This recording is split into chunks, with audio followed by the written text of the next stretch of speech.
In favor say aye. Aye. Opposed, nay. Motion passes.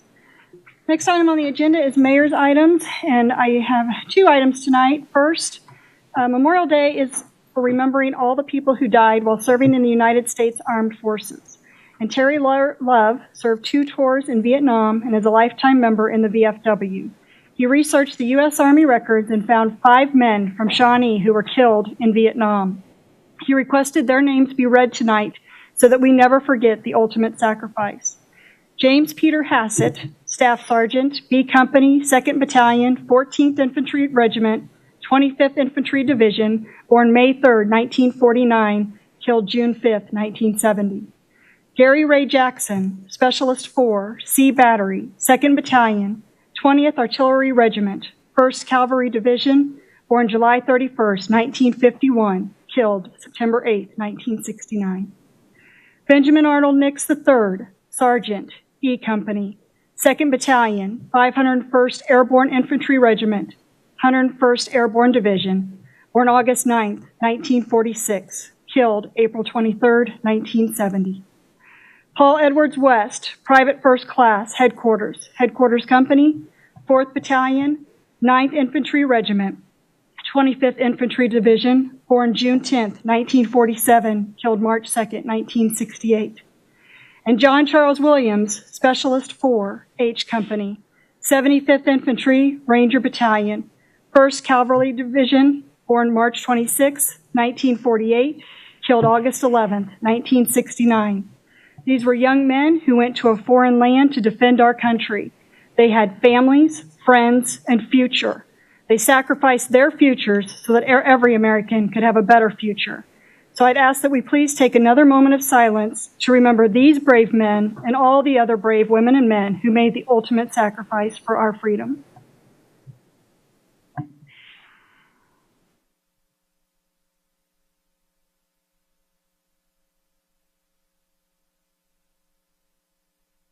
Thank you. The second item I had on tonight's agenda has changed because of the weather.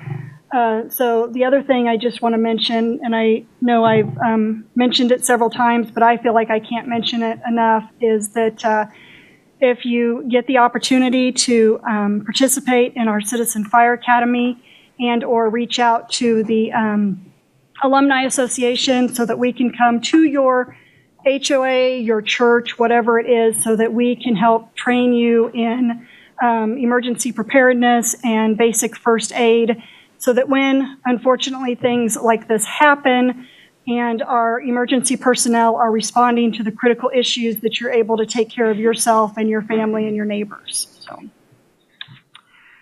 the next item is business from the floor. Is there anyone who has comments on an issue that is not on tonight's agenda? Please come forward, state your name and address for the record.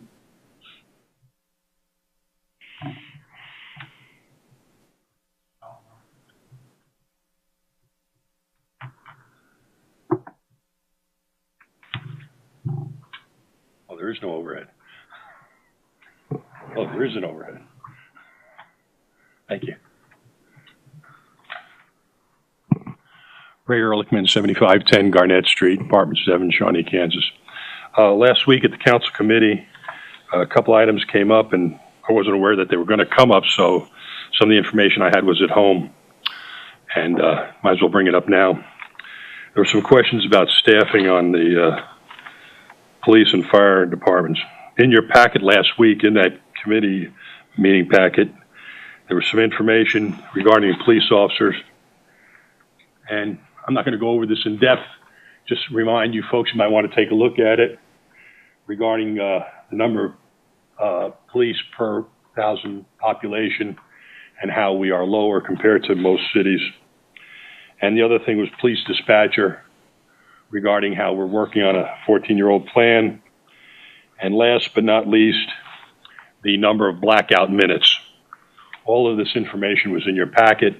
Blackout minutes could be a problem. Back in the beginning of March, I'd sent an email to the city requesting some information regarding staffing for both the police and the fire department. I was directed to take the questions direct to the two chiefs. which I did. And they responded, and they did carbon copy the city manager, which is the appropriate thing for them to do. And I have their responses here. I've also made copies of the responses to hand out to each and every member of the council after I finish what I'm saying. The only thing that's different between this and what I got is I did a full copy paste. I left off the headers, the to, the from, the date, and the time. If anybody questions whether or not this is an accurate copy of the emails, I'll be very happy to supply copies of the originals. I'm not going to read all of the emails. I just want to hit some of the high points. So this should not take very long to cover. Regarding the police department, if you can see, there's a highlight up there. The hiring process has helped keep us full staffed on paper. And we are, if we drop down, it says we are full staffed right now. That's good. The reason I use the on paper wording above is because we are not full staffed on the road. We have some officers in academy training and others in field training. Factor those in with other officers who are on extended time off for pregnancies, deployments, or an injury of some sort, and that's where we see our minimum staffing numbers take a hit in road patrol.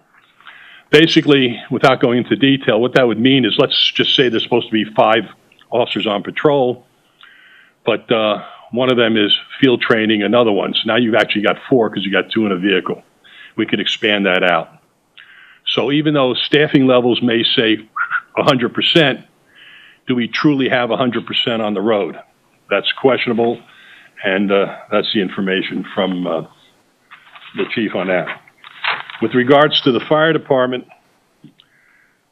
the other email was almost as telling. Equipment staffing. We currently staff 3 apparatus with 4 personnel and 2 with a minimum of 3. Engine 72, truck 73, and engine 74 are all staffed with 4.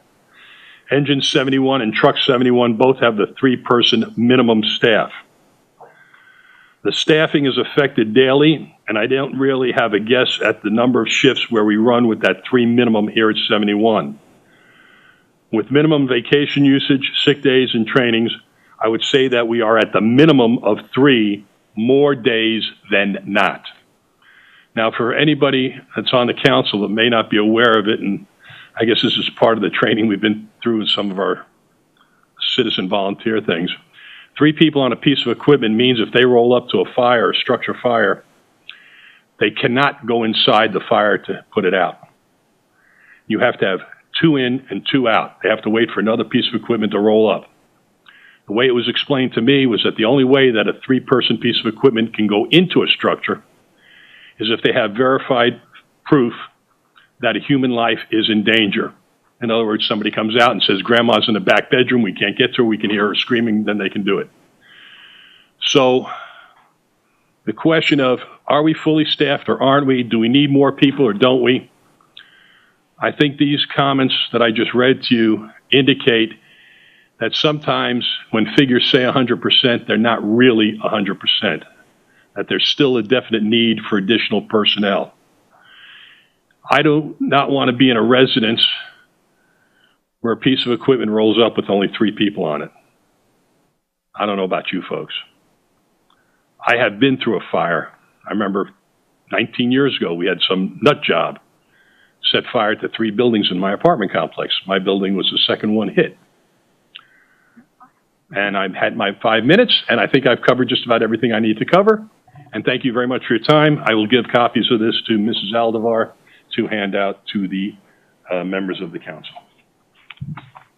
And there's extra copies too if the city manager wants it or whatever. Is there anyone else has comments on an issue that is not on tonight's agenda? Seeing none? Oh, I'm sorry. Please come forward and state your name and address for the record.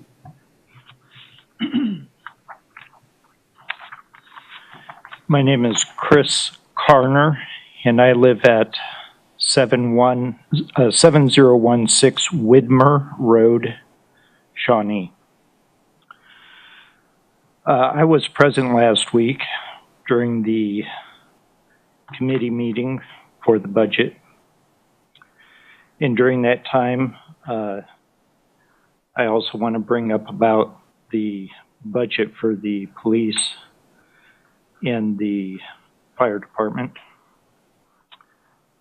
Questions were brought up by members of the council, and it was obvious that they were trying to discredit the outcome of the vote by saying what has been talked about is not true.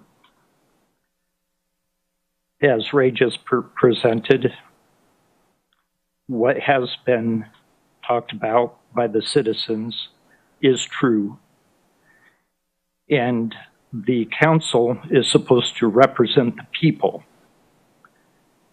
And I just want to encourage the council members to listen to the people and engage in communication with the people of the city to provide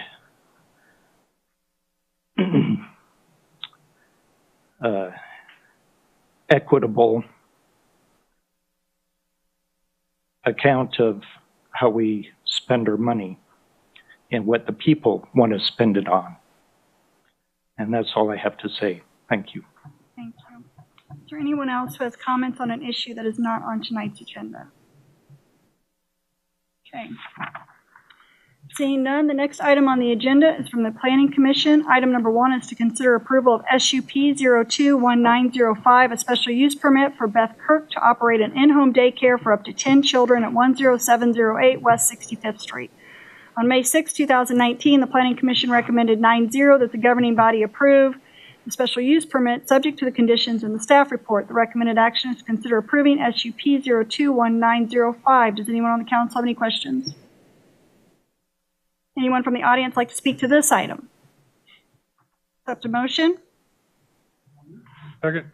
Motion has been made, seconded on this item. All those in favor say aye. Aye. Opposed, nay. Motion passes.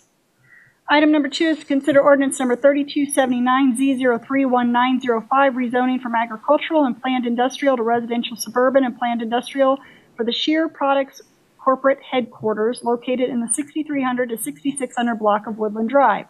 On May 6, 2019, the Planning Commission recommended 9-0 that the governing body approve the rezoning subject to the conditions in the staff report and ordinance as required. Recommended action is consider passing ordinance number 3279. Does anyone on the council have any questions? Anyone from the audience like to speak to this? Presentation or anything? Is anybody here representing that? Your problem, or are we just going to move on it? I'm just curious, so I know where I am at. If you have any questions, I think there are representatives from the it wasn't so much a specific question. I just wanted to go on record with something, and that was that I have had a number of inquiries about this from some folks that live out that way, and their concerns really boiled down to pretty much just one area, and that was traffic, which is a common question about almost everything that we do. But I spent some time with the planning folks today and talking this thing through. And from what I understand, as you expand the project, right now the project is not of the size that would really be that impactful, but as you expand and move into your later phases of the development, there may be some issues with traffic because it's going to increase the number of semis and so on coming in. And I was told that you've already committed to saying, hey, if we need to do street upgrades and things to accommodate these semis and additional traffic, that we're good on that. We can make that work. So I'm just stating for the record that you guys have said that to us, and I appreciate you making that offer, and I'm happy you consider Shawnee. Is that a question? Do you want? That was more of a statement than a question. Okay, all right. I just want to go on record with that because that's where I'm getting the questions on the traffic. I want to let people know that if they do continue the expansion, that the company has already addressed that. We will put fixes in place to resolve any kind of additional impacts related to traffic. So I just, as people read the minutes or read the minutes of the meeting later, they'll see that they've done that because they may not be privy to that information, and so that might satisfy some of those folks. I just wanted to verify you weren't wanting additional information. No, we're good. Okay, all right. Mr. Rainey. I'm sorry. The record's not, excuse me, the record's not going to reflect, though, that Mr. Peterson was nodding his head yes. in agreement with your comments. So just for the record purposes, I believe he's in agreement. I think, okay, thank you. Anyone from the audience like to speak to this item? Seeing none, I'll accept a motion. So moved. Second. Motion's been made and seconded on this item. All those in favor say aye. Aye. Opposed, nay. Motion passes. Item number 3 is to consider ordinance number 3280, amending various sections in Title 17 of the Shawnee Municipal Code. On May 6, 2019, the Planning Commission recommended 9-0 that the governing body approve amendments establishing regulations for microbreweries, microdistilleries, breweries, distilleries, wineries, and vineyards, miscellaneous boutique liquor establishments, and specialty non-alcoholic beverage establishments. An ordinance is required. The recommended action is consider passing ordinance number 3280. Does anyone on the council have any questions? I have discussion. Ms. Larson-Bonnell? Thank you. I want to say generally I'm very supportive of the changes with one important caveat. In the report, city staff indicated that state law permits a city to identify as its own core commercial area, and that's in quotations. State law generally prohibits these types of businesses from being within 200 feet of a school or church. However, this limitation does not apply to a city's designated core commercial area. Despite this, staff recommended keeping the 200 feet regulation with a proposed waiver that is contingent upon written approval by the school or church. This is where I strongly disagree with the staff recommendation. I would like the written testimony by a school or church to be persuasive, very persuasive in some cases, but not absolutely dispositive. Since it is now quite popular for schools and churches to locate in non-traditional areas such as strip malls, the 200-foot rule means that these types of businesses are far more likely to be closer together. There are stories from other cities about churches in particular, those were the stories that I found, blocking developments and proposed revitalization when microbreweries wanted to move in. And I found a specific example that I thought was really, it was important. That was Fenton, Michigan in 2011, where the Fenton Methodist Church opposed the repurposing of an old firehouse as a microbrewery because it was located across from the church. So I think it is important for the city to recognize that there are good policy reasons for keeping liquor separate from schools and churches. With that said, I also think it's important for the city to take into consideration whether the community and the city want a microbrewery or similar business in that particular location that they are designated as a core commercial area. So I plan, or with that, I would like to recommend a change to the language, and I do want the record to reflect that I have sent this change to all of the council members as well as the city, so we've all had time to consider it. So it currently reads, an exception from the separation requirement may be made by submitting a formal letter to the Community Development Department requesting the exception. Said request must be accompanied by a letter of support from the nearby church or school, and exception requests will be administratively reviewed for impact on parking hours of operation and noise. So that's what it currently says. What I would like to change it to is an exception from the separation requirement may be made by submitting a formal letter to the Community Development Department requesting the exception. Said letter may be accompanied by a letter of support from the nearby church or school. Exception requests will be administratively reviewed for impact on parking hours of operation and noise.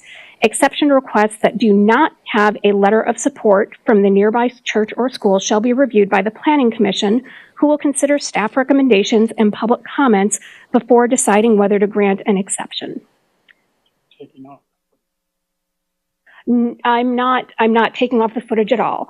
Right now, the language reads that if it's within 200 feet, you have to have permission from the church or school. And what I'm saying is if it's within 200 feet, the city is going to take into account that you have permission from the church or school. If you do have permission, then it can be administratively reviewed, doesn't have to go anywhere else.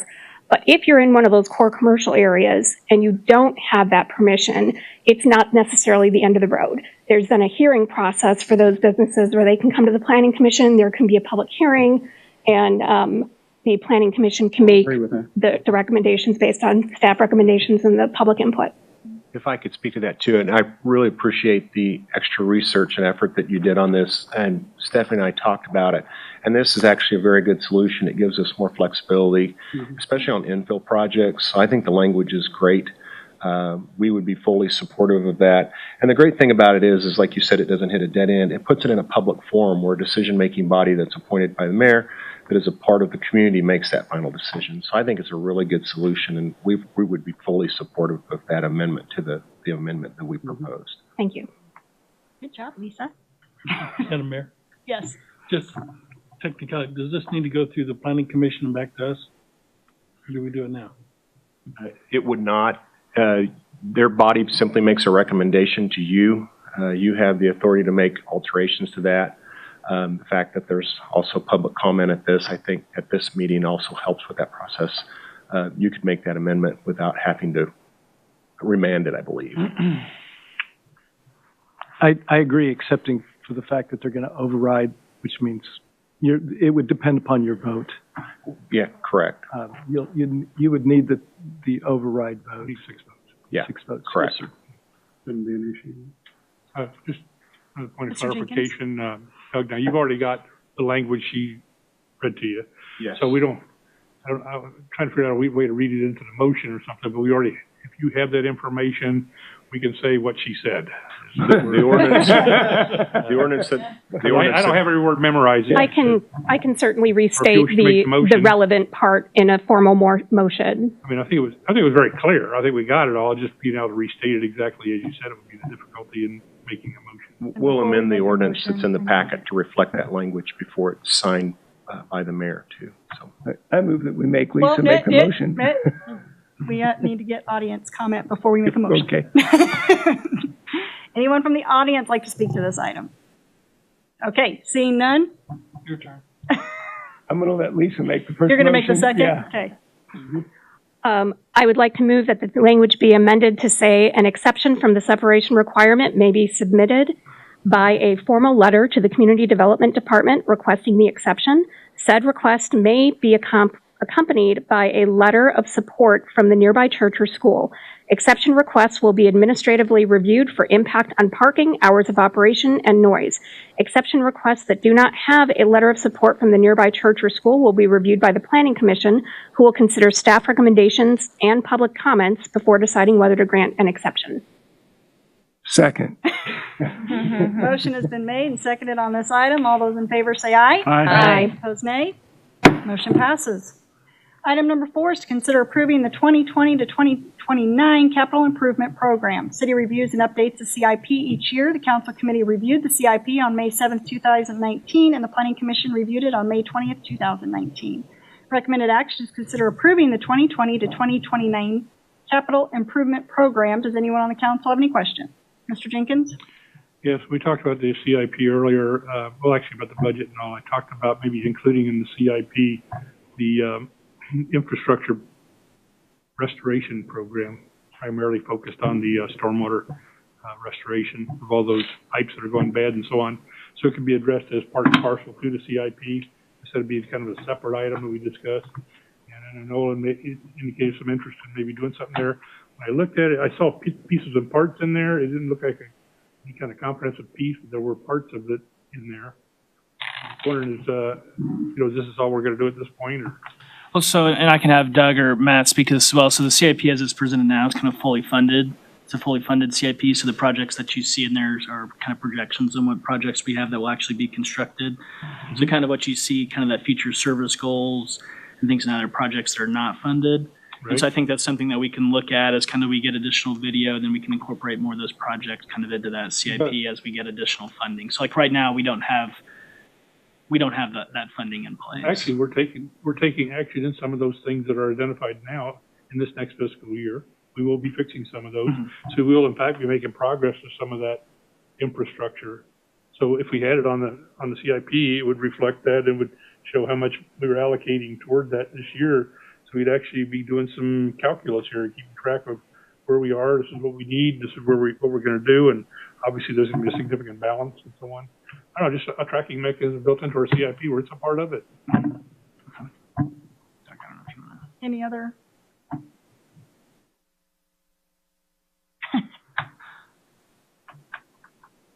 Doug Whitaker, Public Works Director. As far as what the major projects we're doing, I think if you look at the 2019 list, we include all of those 6 projects that are in there, plus the stormwater repairs. So we're doing close to $9.5 million. I was getting at 9.6, somewhere this year. It's not being managed in a kind of a comprehensive basis. Where here's our project. I'm talking about identifying this issue as a project. and an ongoing project that's going to be numerous years to complete. And that's our tracking mechanism. As we're considering our expenses each year, how much we're going to allocate toward that item in our CIP. And I don't know, that way we follow it all the way through and it stays in the forefront. I just kind of like that idea of doing that. Maybe nobody else does like that idea. I don't know. I like the idea of being able to get our arms wrapped around it and know where we're going with our with attacking this long-term project of fixing our storm sewers. I think right now, each year, if you look there, we have what we call CIP, the pipe repair, which is around $1.5 million to $1.8 million. That's what we have. That's the available funding we have right now. We've identified that we would carry that all the way. I think it's shown all the way out to 2029. Yeah. So, you know. Councilmember Sandifer. You go past that with a lot more dollars involved, you're kind of muddying up the paperwork and the water right now.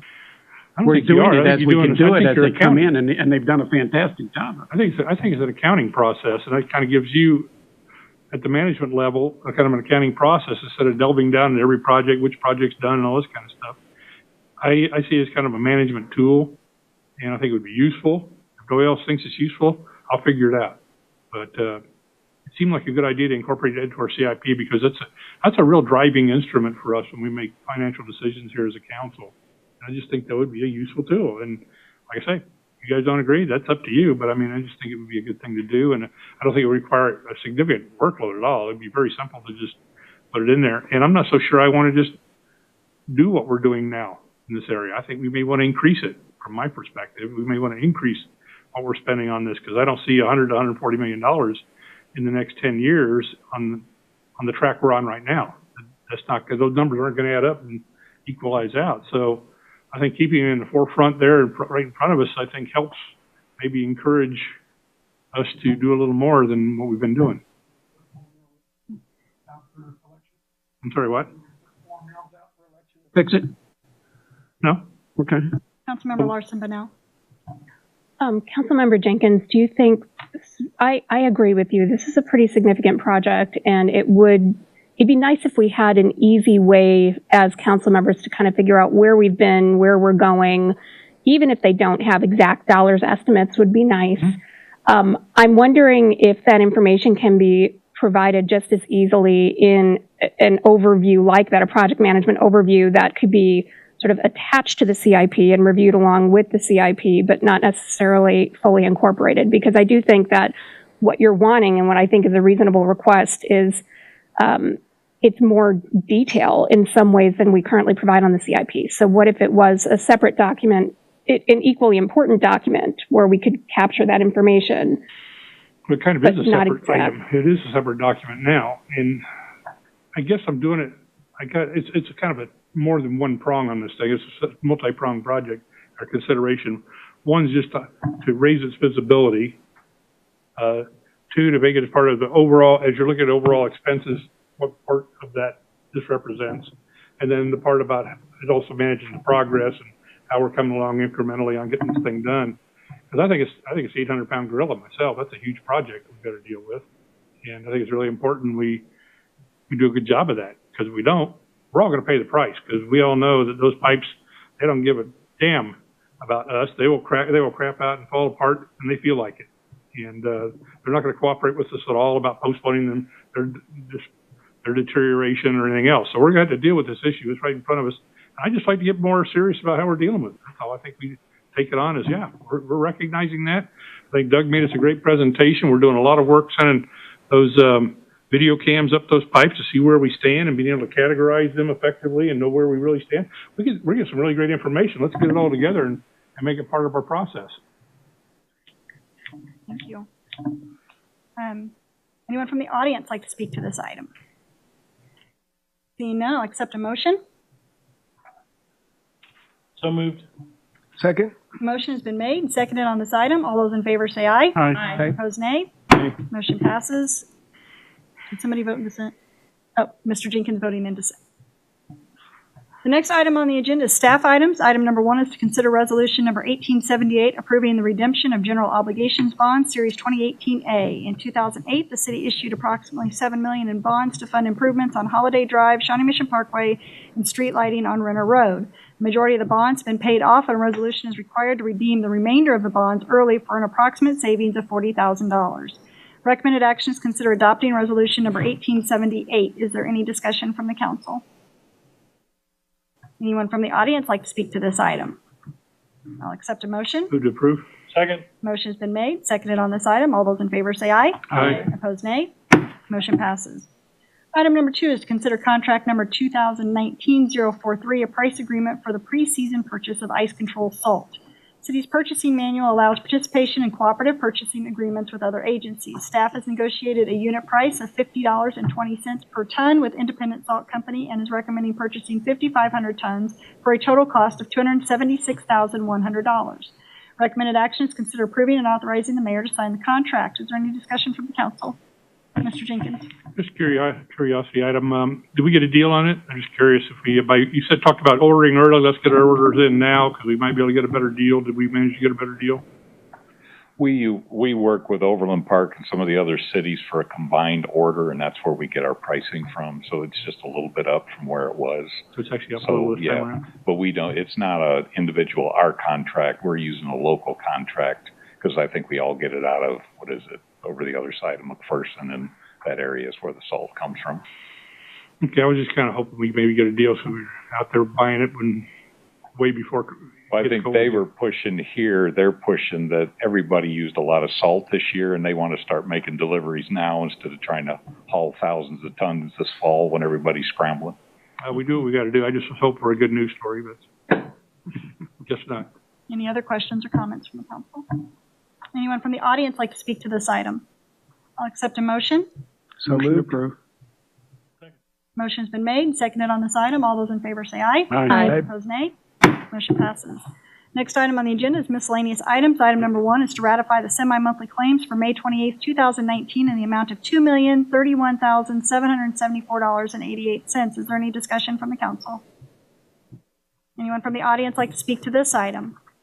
I'll accept a motion. So moved.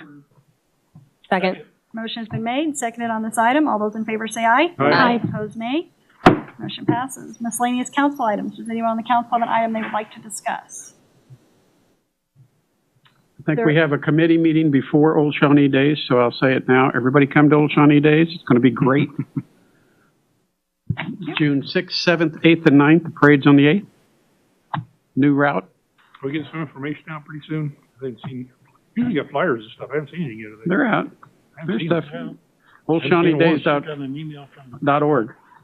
I got an email from the freight guy, but he didn't tell me what was going on. He just told me where to meet him for the parade. I mean, if there are no other items, I'll accept a motion to adjourn. Motion to adjourn. Second. Motion's been made and seconded to adjourn. All those in favor say aye. Aye. Opposed, nay. Motion passes. We are adjourned. Thank you.